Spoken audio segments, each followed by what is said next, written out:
નસવાડી જૂથ ગ્રામ પંચાયત દ્વારા લાંબા સમયથી બાકી રહેલા વેરાની વસૂલાત માટે સખત ઝુંબેશ હાથ ધરવામાં આવી છે। વિકાસ કાર્યો માટે આવકમાં થતા વિલંબને ધ્યાનમાં રાખી તલાટી કમ મંત્રી પોતાની ટીમ સાથે ખુદ મેદાનમાં ઉતરી ગયા છે। પંચાયતના હિસાબ મુજબ કુલ અંદાજે ₹1,55,00,000 જેટલો વેરો બાકી છે। આ પેન્ડિંગ વસૂલાતને ધ્યાનમાં રાખીને તલાટી અને ટીમે આક્રમક અભિયાન શરૂ કર્યું છે, જેના પરિણામે અત્યાર સુધીમાં ₹38 લાખથી રોકડ વસૂલ કરવામાં સફળતા મળી છે। ઝુંબેશ અંતર્ગત વર્ષોથી વેરો ન ભરનાર મિલકતધારકોને નોટિસ પાઠવી સ્થળ પર જ વસૂલવાની પ્રક્રિયા ઝડપી બનાવવામાં આવી છે।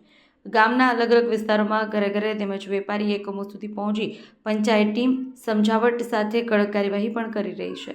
તલાટી કમ મંત્રીએ જણાવ્યું કે સ્ટ્રીટ લાઇટ, સફાઈ અને પાણી વિતરણ જેવી મૂળભૂત સેવાઓ માટે વેરો ભરવો દરેક નાગરિકની જવાબદારી છે। તેમણે ચેતવણી આપી હતી કે બાકી રહેલા 1 કરોડથી વધુના વેરાની વસૂલાત માટે આગામી દિવસોમાં મિલકત જપ્તી, નળ કનેક્શન કાપવા જેવી કડક કાર્યવાહી હાથ ધરવામાં આવી શકે છે। મુકેશ પરમાર, નસવાડી।